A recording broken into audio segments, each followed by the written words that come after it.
สายตาของเธอให้ฉันได้ส่องประกายเวลาไม่มีใครเคียงข้างเธอ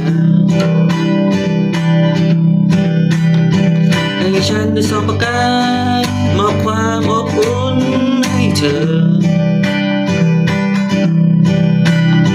ให้ฉันได้ส่องประกายส่องแส